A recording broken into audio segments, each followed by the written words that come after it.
Bună ziua, dragilor! Astăzi o să discutăm despre ce rochii să purtăm dacă avem un sân mare. Mare mă refer o cupă D sau E. Aici avem rochile care au susținere foarte mare. V-am propus rochia Ambrosia, care are un corset foarte stabil, foarte gros și continuare pe partea de braț. Aici avantajează sânul mare care face cută, acoperă.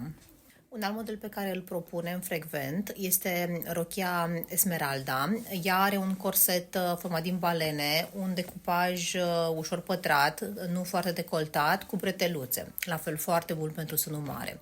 Un al treilea model îl avem Selena, care are mânecă cu un corsetaj în interior, sau Nancy, care la fel putem să-l facem cu un corsetaj interior, el având un V destul de normal, nu foarte adânc.